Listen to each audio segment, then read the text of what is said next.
Ready? Too late. All right, everybody, welcome to Once Bitten 360's YouTube channel. My name is Jarrett P. And with me today are the representatives from the American ETC team. How's it going, fellas? Good. Good? Yeah. This is Keith B. If you guys could introduce yourselves. Jarrett Messing. Matt Cassidy.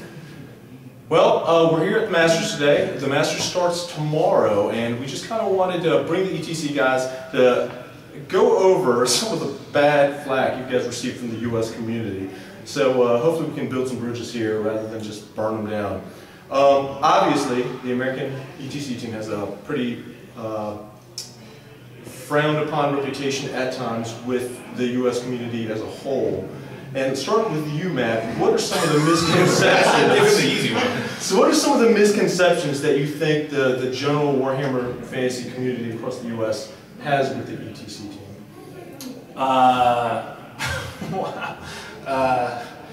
What are some of the misconceptions? Like what do the other regions when they say the American ETC team? I didn't sign up for this. Immediately. Well, I think that a lot of the regions equate doing well at tournaments with doing well at the ETC, and I think that the two are related, certainly, but doing well at the ETC is more about a team mentality and also being willing to play to and play with ETC restrictions and rules changes. And if you don't have a lot of practice with that system, which I didn't a few years ago, you're just not able to perform at the same level as people who have that same experience. Right. Now, if you take a good GT player that's playing in regular Warhammer tournaments today and doing well, and he starts playing with ETC restrictions, starts playing in a team environment, I'm sure that person will be good after a little while. Well, I guess the question a lot of people have are the top players from every region. Obviously, ETC is just a different format than normal Warhammer, like the Swedish Camp, whatever. It's just like Magic the Gathering with different formats, right? Mm-hmm. What's to say, without ample practice, that like provided there's not a lot of tournaments outside the Northeast that have the ETC comp restrictions, as an event. The Mid-Atlantic is starting one. I don't think the Midwest has one, neither does the West Coast or the South. What's to say that guy won't just really pick it up? I mean, how long did it take you guys to kind of pick up the ETC style of play, the avoidance and not giving up points and stuff like that? I don't think it's as simple as that. I don't think it's picking up, getting to avoid and mitigate a loss is not all there is to ETC play. Okay. Pairings have a huge amount to do with it. Getting on top of the lists. Last year we had some of the best lists we've ever brought, and in matchups we went 4-2, but we still came in 8th. So while that may look bad out of 30 teams, it was an excellent performance, but we just missed minor aspects. So there's a lot of subtleties to ETC play because everybody's playing ETC in Europe year-round. The best teams are playing only ETC. Yeah, Poland, every event in Poland is ETC. Germany, actually, they play more restrictive than ETC a lot of times. So like when they play ETC, it's like, ooh, I can have all the toys again. So it's like I can play the Brooklyn build. Yeah. Give me an example of these nuances that people wouldn't pick up on the first pass. It's just more about also the style of list. It's very hard to describe. Like for example,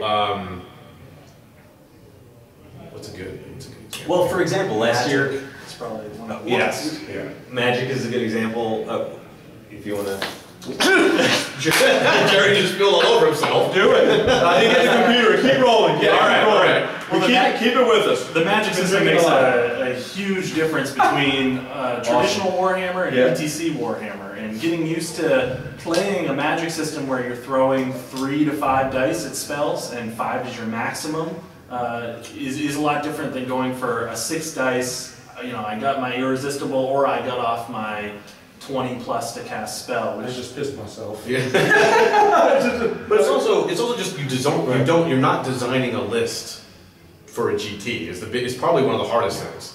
So it's like a good example would be my experience, at least in the U.S. typically, is that when an American player goes to a grand tournament, obviously he's going there to have fun, but if he wants to win, he's going there to win. He's not going there to have a sustained season. Like for example, like Poland, they do a season, and taking a list that maybe is very matchup dependent, but could, if it gets the right one, finish first, is not the best strategy. None of them do that. They all try to make a list that can reliably finish in the top 10, which is why you typically see like the Screamfest Vampires is extremely popular because it's one of the more reliable builds. You throw a giant unit of Crypt Horrors, you have a bunch of guys behind it with a bunch of Banshees, and maybe you have a Terror guys, and then Death Magic. And you're like, it's not even, so you can snipe if someone's standing off, and if they come in, you Doom and Darkness them and scream at them with as many Banshees as you're allowed to take. Which goes into the point of a random person who's good at Warhammer in America. Like myself. Sure, we'll pretend that's true. You can play Warhammer, you go to the tabletop, you want to play ETC Hammer, sure, you can potentially be good at it. But you're talking about people who are playing for not only an individual mentality, but a team mentality. And on top of that, the list building is very much dictated by your tournament environment. We don't have that many ETC tournaments here. The Northeast has one of the few, and we have to rely on ourselves to practice for ETC. Right. Okay, let me throw a wrench in that. The 40K guys, right? The Sure. 40K, and this is an honest question, and that's what we're here for. The 40K guys, from understanding what you guys are talking about, you guys play the ETC a lot, so the ETC team is generally mainly drawn from the Northeast region. The 40K guys have a national method to select their team. Yep. They don't play each other on a regular basis except for 4 or 5 major events, and their selection process isn't nearly as frowned upon as like the Warhammer side. Now, with tools like Universal Battle, where you could practice against the best players across the states, like all the time, I mean, where's the disconnect? How can it be successful? Because to my knowledge, from my understanding, the 40K team hasn't finished worse than the fantasy side on a regular basis. It's about, you know, have they? Yeah. But not much. They finished a little bit worse. Not really relevant, but that doesn't necessarily matter. Well, I mean, it does. If my point being is, if they're a collection of individuals, and if they finish poorly all the time, then obviously that there's a you know. Finishing has a lot to do with pairings and a lot of things. I mean, 40K you cannot relate to fantasy as far as army list selection. Right, but it's very different. I'm not talking about the team selection and how they finish at the ETC as a whole. Sure. Okay. Yeah. So I mean, why? I guess where's the disconnect between the fantasy side, where if the 40K guys have been doing it for 5 years and they're not having any problems? Their method that they have now is, I believe, 3 years old. Okay. So they just started doing it, and there were actually a couple hiccups in different spots, like some players hate the other players. Yeah, I mean, I'm not gonna. Which we've spoken about. Yeah, that's why you're not on the team. I'm sitting across from you that despise you. How about this? The main difference between the Warhammer Fantasy Selection and the 40K lies in the fact that when you play 40K at a tournament in the United States, typically you're playing the same game that you would go and play at the ETC. So the ETC Warhammer 40K term is uncomped. Yeah. There's no special characters. They limit. You realize this is on video. We have some 40K guys up here like, well, they limit how many armies you can take. You can't, like, everyone can't take Eldar, for example. You know, you get one Eldar main and you get one Eldar ally, and that's all you get. And then they have an attacker and defender for like a scenario, but that's very public ahead of time. Which is why there's a fundamental difference between fantasy and 40K, because fantasy has always embraced the idea that composition can make the game an excellent tactical and strategic game, whereas 40K has always embraced that out of the book is the way it's meant to be played. Special characters are definitely the most divergent part of it, because special characters make armies in 40K. They make them function. Special characters in fantasy seem to be modified regular characters. But that said, the restrictions you add onto a fantasy army completely change the way the armies play. I mean, that's why you get, like for the Masters, you get fundamental complaints about any comp at all, because the game is so different with comp than it is without comp. And we'll see how people perform at the Masters this year, and whether the comp mitigates players who are used to no comp or not. But as far as team selection, frankly, the 40K team has done well some years, not so well other years. Last year, I heard plenty of complaints from 40K players about other 40K players. The nice thing about the fantasy team is we're all close-knit, able to practice together, cohesive, and that is a valuable thing. Because when you're going to Europe, guess who I want to go with? I want to go with people I know. Right. And based on the ETC charter, the first people to have gone control subsequent Right. Well, I mean, matchups. There is no inherent right to go to the ETC. Right. Right. So the idea that everybody should have an equal chance to go to the ETC, you didn't put up over $1,000 year one to go to the ETC. Frankly, the level of interest has only increased in recent years. So the idea that we've been unfair to the country for years is total fucking bullshit. What I'd like to add is in kindergarten, I learned you have to share with others. And right. clearly, clearly the ETC team hasn't shared. Well, in America, we believe in ownership Yeah, well, too. So yeah. if you own something, it's yours. How about equal representation? Sure. Well, I think one thing that That's a dangerous one. That is a dangerous one. One thing that's also true about the difference in 40K and fantasy is that I think the 40K USA community has had marquee events for a lot longer, and these guys all know each other a lot longer. Like all the top 40K guys have been going to Adepticon for 10 years. Well, for example, Adepticon's a great example because Adepticon does a system whereby you have a qualifying round on one day, and then a very small pool of qualified players get to play, essentially like kind of a Masters format, Right. like only the most qualified players at day one play on day two for the upper echelon. Fantasy has never had that. The fantasy tournament at Adepticon is very loose and soft score oriented. Luck. As for representation, nobody complains when two volleyball players from California play in the Olympics and win a gold. Because there's a qualification method to get there, that's why. But they're playing it from the place that has the beaches Right. that people play volleyball. Right, but if you were you live in what, Massachusetts? No, but let me finish my example. Yeah. The volleyball court for ETC has been in the Northeast of America. It just so happens it has been. People play in the Midwest and completely uncomp Warhammer. That is a completely valid way to play Warhammer. If you're really good at that, you are a good Warhammer player. Nobody's refuting that in any way, shape, or form. You are a good Warhammer player if you play a certain kind of game. But if we're talking about a completely different kind of game, and you're saying that is not a way we want to play, you don't get to say, I want to play on the ETC because I want equal representation. That doesn't mean anything. Because you want to play a game that you don't play regularly. You're talking about a different set of rules. So, right. It doesn't make any sense. I do think there's one misconception I'd like to dispel, because I've seen this from people, is this thought that because we're on the ETC team, we think we're better than everybody. And that's just not because true. you're from the Northeast. No, well, but you know what I mean? Like, no matter what system you use, there are going to be people who are good enough and people who probably deserve to go every year that will not get to go. Yeah. But okay. I mean, I think then that's it. I mean, the last year was the first year I was captain, and I put out forum posts on different places saying to people like, if you're interested in the team, email me, send me some info about the tournaments you've done well at, like some of the lists you've run. You know, give me some different information about you so I can like figure out if you're someone we should definitely consider or not. How many emails did you get? I got 5. Right.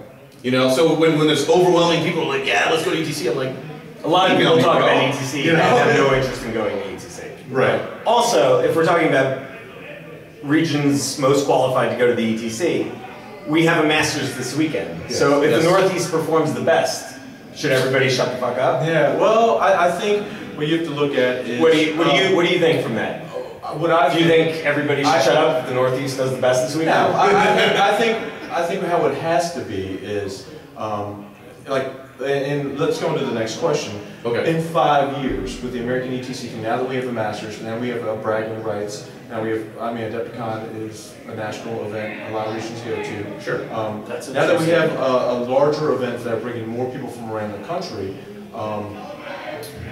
where do you see the American team going? I mean, I think it's going to where- only get more diverse as we get to know each other better. That changes the There's whole there's a whole other point to what Jarrett was trying to allude to before, and that's like, you know, if I'm going to drop $2,000 or $2,500 to go play in Europe, I don't necessarily need the person to be my friend, but it's got to be someone I trust to do the work, to practice, and who's not going to, you know, if the coach, because usually you bring a non-playing coach to help, you know, kind of steer the team during the round. I'll be your coach. If the coach comes over, and says, you need to back off, like, you need to pull back, like, we have all the points, don't lose anything. Or if the coach gives you direction and you just tell them to, like, right, well, I mean, it's no, not actually, a team player. But that's an excellent point. If we're all friendly, like all these regions are coming together this weekend, pretty much for the first time in this kind of environment. If we all hang out and we're playing each other and we develop a mutual respect, other than forum speak, which is the worst way to communicate as far as developing relationships. As far as the Northeast. No, absolutely. There is no. Some people have no filter and just fucking shit all over each other, and it is a free for all on the forum. It's the internet. It's the internet. People feel free.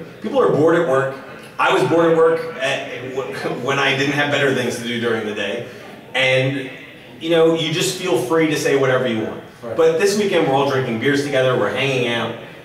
Everybody's been getting along so far. I think throughout the weekend it'll only get better. We met the West Coast guys at Bragging Rights, the event you run. We got along great. We had a fantastic time. Hopefully more people start to travel for tournaments. Once we become intermingled, the community will be much better off. It's been very segregated, wouldn't you say? Yeah, of course. That's why. And the edition change only made it worse. Yeah. Well, I think a lot of people. For a while. Yeah, a lot of people. Like I'll show you as an example. A lot of top players from regions just dropped off the map with the 8th edition. Oh yeah. And now a lot of them. Oh, their whole team's there. Right. Yeah. Right. And now they're coming back, and you know, and basically, I think as a whole, the game's probably better than it was at any point in Warhammer history, just because the amount of books they're putting out, the amount of support. I know the Warhammer. So you think the dwarf book makes it better? This is on video. Because I hate Warriors of Chaos, so that's fine with me if you can blow up every last one of your chariots. Pluses and minuses. Well, the dwarf book isn't really done. It's a less alienating version of Warhammer than it's been previously. It's the same dwarf book. Yeah. It is the same dwarf book. Same loser man. Okay, well, here we go. Last thoughts, Sure. ETC team, Keith? Last thoughts? Just in general? Yeah, just final thoughts on the direction that American Warhammers want to go in relation to the ETC team. Well, I mean, I think if this event turns out to be what we all want it to be, what we all hope it can be, and what we're all working to make it, that I think we can work out some way to use it to help place members on the team, without a doubt. Because it's like the people who do the best now, it's like they're going to have to beat, you know, 10 of not necessarily the best, but 10 of the best from each region. So if you can do that, I would think, you know, and certainly part of it's understanding Swede comp this year, maybe not next year, but you have to take a system that's not necessarily just out of the box and figure out a way to make it work for your advantage, and that's a skill too. So if you can do that, throw in a bunch of restrictions, you have a better understanding of sort of like, it's not just out of the box Warhammer playing a game, so you have other aspects to it that you need to balance, and if you can show you can do that, I think you absolutely deserve, you know, a spot or certainly serious consideration. Yeah. Yeah, and you bring up a good point, because the Swede system is unique in the sense that, well, a different country just makes it so it's unbiased to any region. And furthermore, the first part of the tournament is really the list construction part, who can figure out the most powerful list for the least amount of comp, and that will help dictate how you do in the event. I mean, that's ETC too. That is a skill set. So when you're looking at the 50 best players from the respective regions in America, their ability to figure out the puzzle that is the Swede comp, and ETC I imagine would be similar. Right. But figure out the puzzle, It's a puzzle. and then apply it when you get to the battlefield. I mean, like, you could almost say half the guys already a step behind the other half, just from the list construction part. Absolutely. Jarrett, final thoughts? Well, I think, first of all, let's be realistic. Just the fact that we're all getting together, playing in this format, interacting with each other. The people who have been playing on the ETC have not been consistent. We've had guys from Texas, we've had guys from other regions. So it hasn't been exclusive. We've invited people who I mean, frankly, the first year, some guy said, who wants to be on the ETC team? A certain amount of people raised their hand. The people that raised their hand went. The captain himself dropped off the face of the earth, never to be heard from again. We made it happen. We had guys from Maryland, Texas, New York, Massachusetts, other states. We had people. Maybe one Texas dude was in there. Two. We had an eclectic group, and we made it happen with no captain, randomly on the last tournament in 7th. I mean, it was a ramshackle affair. These are the people who stepped up to the plate to make sure we made it happen. We had a guy from Chicago flying 2 weeks we were like, you're on the ETC team, because he was the only person who raised his hand and said, I can actually make it. So these are the people who initiated that first foray into the ETC. It kind of defaulted the following year. We had guys from California go. They participated. The best year you guys ever finished. Yeah, sixth place, 2 places. I mean, the point is breaking into the top. Breaking into the top. We'll see this weekend. Breaking into the top 3 or 4 is very hard to do at the ETC. People don't understand how you have pairings to deal with. You have matchups. You have the actual teams you're facing. There are 32 countries that vary greatly in skill. So you can fucking submarine no problem and get quite a boost at the tail end. Yeah. In any case, the fundamental point is we have people meeting for the first time this weekend, interacting. Once there's that kind of social dynamic, people know each other, people aren't trying to exclude each other. The same people aren't going to go to the ETC forever. If the more we have feedback on who players are, what they can do, the more we'll be open to inviting new players. At this point, I don't know most players. I'm not going to go, let's open it up. I want to go with 4 guys who I've randomly never played, who perform well in a completely different comp system than I'm used to, and I've never played ETC. Right. That doesn't make sense. I'm not going to drop $1,500 for a weekend, deal with my fiance, and be like, yo, I want to go waste my money. I want to go there with feeling like I have a chance to win. And I think that's true of everybody, and I think there are other people who are qualified and will go and perform well. We just have to intermingle, and it will happen. That's not true if you were a patriot. If you loved your country, you would go with, regardless. If this guy's American, regardless of cost. Matt, what do you think? Final thoughts? I would love to have the team become stronger. I'd love to have the country more supportive, and I think the way to do that in both respects is for more acceptance of ETC format of tournaments. Yeah. I've really worked hard to push that in the Northeast with all my buddies that play the ETC. Yeah. We've got Brag Nights, we've got Onslaught. We also, but our new Mid-Atlantic friends are doing the Foul GT. That's me. Yeah. Okay. No, Jarrett, really. I don't I gotta represent the entire Mid-Atlantic. I'll just take that on my shoulders. Okay. And we run local tournaments with ETC restrictions. Stuff like that strengthens the team for the people who are playing, and it also opens it up to people who, hey, this guy's doing really well with this. He's coming up with cool lists. He's starting to do really well. We want to see if we can bring this guy in. If we're doing that nationally with ETC restrictions, it's completely natural. We want the best team, and we want to have faith that we have the best team. And if ETC restrictions were all over the place and we were playing guys from all over the US, and we said, wow, I played this guy, he's a great guy and he's a great player, I want him on the team, it's not going to come down to where you're from. We're putting a lot of money into going to this tournament. We don't care where people are from. There's no entitlement to going to the ETC. Anybody who's going to the ETC shouldn't want to just have the experience. I went to the ETC, it was cool. Those people are denying me the experience. That's not what it's about. It's about anyone. You got one team from your country. It should be the best team you can possibly send. Should Americans get 2 teams? No. I'd love there to be 2 teams. Puerto Rico, I'd be fine. Yeah, there's Team Puerto Rico and Team Guam are not taken. Team Guam is wide open. It's Check out their rules. I tried to argue. There was a big discussion last year. The overall consensus from ETC was that we're never going to get a second team. Fair enough. So, even the whole approach is not going to, listen, there's the whole fucking American entitlement aspect that, Euros get angsty. And also, their hair gets up when you act that way. Anyone who's looking for the experience can go to the ETC. Just like Canada. I mean, I understand that. You can also, and it doesn't matter where you're from. But you can go and show up and play in the singles tournament, which is probably one of the hardest singles tournaments around, and you do well there. I mean, that is a true testament. We're all going to be there. We all see it. If you want the experience of the ETC, come on to the ETC. Play in the singles event, hang out for the weekend, talk to everybody, watch the games. That'd be awesome. Yeah. Okay, bonus question before we wrap it up. One of the other chairmen had suggested, because experience in the ETC format, I understand, is very important, right? Fair enough. 5 regions right now. Sure. If you kept, not for this year, but the following year, Okay. How open would the ETC team be to 4 players from the old ETC team and the 1 best player from each of the other 5 regions? So that makes 8 with a captain. So you have ETC captain who has experience, 4 players who have experience, and then you have 1 player, just 1, from each other region.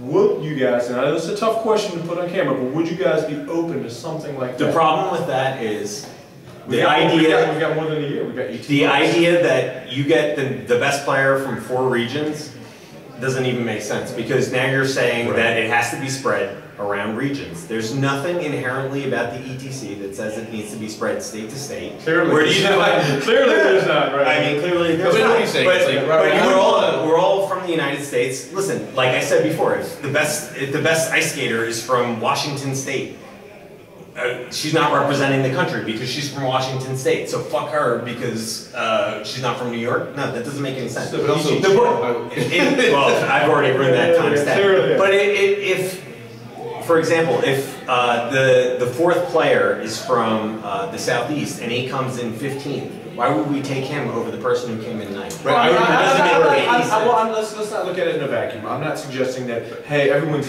here's your guy. It would be something, well, you've got 2 Masters behind us, you've got a couple bragging rights events behind Sure. us. And I mean, like someone like a Mike. Which hasn't happened yet. Well, I mean, someone like a Mike Garrett who wins all the tournaments in the Midwest, or Owen who wins all the tournaments in the Midland. I mean, or Jordan, who doesn't win anything in Texas, but he's still well known. I mean, obviously, the top players there. Who when he did win was there. Yeah, you know what I mean. I mean, I guess what's the avenue? How do we break this? I mean, I think a better solution, honestly, is to use what we're trying to set up right now. Right. And say, not necessarily, because like, if the best, say the best West Coast guy finishes behind 3 Texas guys, like, why should we take, and we played one of them directly and lost, why should we take him over the other guy? I think we have the perfect avenue here. We just need to figure out exactly how to like fine tune it so that we end up getting what we need, and everyone hits a fair shot, because everyone in the country now can qualify to come to this event, and if you prove it here, you should have an avenue to get on the team. So let me say, we can't even agree on qualifying regionally for this tournament, because some groups do a single tournament. So based on a single tournament, they're sending people to the Masters, right, which is not an aggregate of how you performed all year. So if your dice were hot for 5 games, you're here. Right. I talked to a guy earlier. So I'd like you to prove it one more time. I guess. I mean, there's no cohesion whatsoever right now in the United States. I mean, for people who love the United States, I know, as you said. You would never spend $1,500 to play Warhammer with me in Serbia. Fucking idiot. Can you believe this guy? I spend it right now. If you want to go to Serbia right now, I'm down. I got my passport on me. Unbelievable. Really. We can play you here for free. It seems like a waste of money. God, let's pack up your models quick, too. Okay, well, I guess that's it. Matt, anything else to say, Matt? You're hiding over there. You good? I'm good. He's not hiding. Anyway, thanks for Giraffes can't hide. Thanks for tuning in. Again, this is One Spin 360's YouTube channel, and the American TC team sucks.